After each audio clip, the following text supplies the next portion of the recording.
Hi, thanks very much for inviting me. Thank you for the Mohawk people for their hospitality, and thanks to John and colleagues also for pulling this together. It's a wonderful event, I think. And thank you, Canada, for letting me come up past the border to. I never quite know when I'm going to encounter a wall because we do a lot of that. But in any event, for the time being, it's working out pretty well for me. So I'm going to give you a talk on a couple different papers that we've had published, and I'm going to sort of blast through this real quickly, but I'm happy to talk about it later. This is a sort of presentation that my wife always warns me against because it's just nothing but maps and charts, and so I apologize for any boredom, but from five minutes, I hopefully can't do any permanent damage. So I used to work in a conservation organization called Conservation International. We used to work in certain priority regions. These are them, the red and orange and brown areas, and also the green areas. Those are biodiversity hotspots and high biodiversity wilderness areas. There's 41 of them total. There's a lot of people in them. So a lot of these places are threatened. The hotspots have lost about 70% or more of their natural habitat. The high biodiversity wilderness areas, and there's about 5 of those, have only lost 30%, so they're in a lot better shape. But together, those places, which, let's see if I can get this reversed, those places on the map comprise about 26% of the world's terrestrial area, and they include about 70% of the world's vascular plant species and about half of the world's vertebrate species as endemic, so they only occur in those individual areas. There's many more species that are there, but it is the concentration of a lot of the world's biological diversity.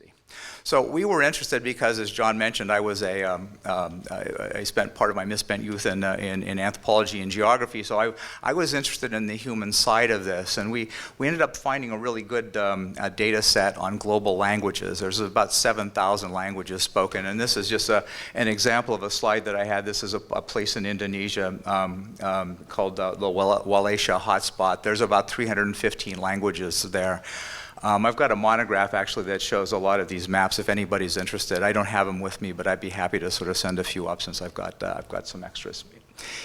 In any event, when you sort of do the analysis and you look at exactly how many sort of languages co-occur with in these hotspots, you find out that it's astronomically high. So this is a chart of the biodiversity hotspots. These are the high biodiversity wilderness areas, and when you put it all together, there's about 4,800 of the 7,000 languages spoken on Earth are occurring in the places where all the biological diversity occurs as well. So in fact, there's this enormous concentration of not only cultural diversity and biological diversity as well. A lot of those languages only occur in those hotspots, so they don't occur anywhere else. That means that if you lose them there, they're gone forever, just like a lot of the endemic species that I was talking about a second ago. 2 minutes already? Good God, I just started. Anyway, I knew I should have left out that comment about the wall earlier. And also a lot of them are endangered. So there's about 1,200. We've measured endangerment in several ways, but there's about 1,200 languages that are spoken by 1,000 people or fewer. So it's about 18% of the languages on Earth. So in any event, 70% of the world's population of languages are spoken in these areas, and a lot of those are endangered. I'm going to sort of flash through these next couple slides real quickly. This basically sort of shows, if I can get this machine to work, this basically shows that we've got some we've got a lot of these languages that are basically sort of are co-occurring in protected areas, national parks and other sorts of things, which I think is a real opportunity to try to do something to help to maintain them, and in particular by giving indigenous people a lot more rights to the management of these places. And we've made some comments on that in a more recent publication. These are just some maps I put together real quickly to show some of the data that are available. This is 2018 data on species. These are amphibians, and the languages, which you can't really see that well, they're actually as small polygons on this map as well. And I'm happy to show you some of those on the side. I kind of did these in an airport yesterday, so I wasn't able to sort of look at them on the screen. These are bird species. These are freshwater species, which includes several different taxa. These are mammals. Excuse me, and these are reptiles. So in any event, there's really rich data sets that from 2017, 2018, the IUCN and BirdLife International are constantly updating. And then I wanted to make a quick call out as well to UNESCO, because we just finished a series of studies that look at UNESCO World Heritage Sites, the ones that are defined based on nature as opposed to the ones that are defined based on culture. And you find that these natural settings, which really have a lot of global visibility, also end up having a lot of linguistic diversity in them as well.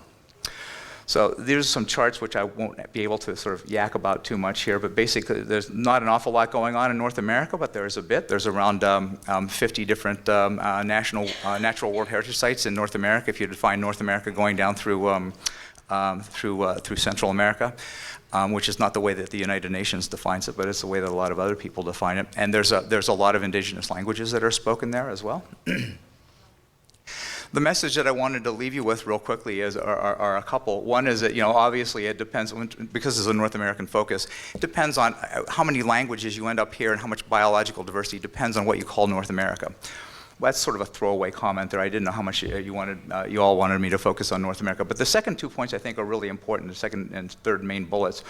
One is that there's a lot of linguistic and cultural, linguistic / cultural diversity and biological diversity that are occurring outside of protected areas. And I think this is a real opportunity to sort of expand sort of protection, but protection in a way that protects culture in addition to the biological diversity. A lot of times we do this sort of protection specifically for the natural world, and I don't think that's a really good approach. And the reason is for this final point here is that I think we've been able to show, and we haven't been able to identify it quite locally, but we're going to be starting some local projects soon. It's not only sort of a high co-occurrence, but in fact I think it's probably impossible to sort of maintain biological diversity without maintaining cultural diversity. A lot of the cultural diversity that has evolved in the form of indigenous cultures basically has given rise to a lot of this biological diversity and has helped to sort of steward it through centuries and centuries and centuries. I think if we lose one, we're going to lose the other, and vice versa. So that's what I want to say. Thanks a lot.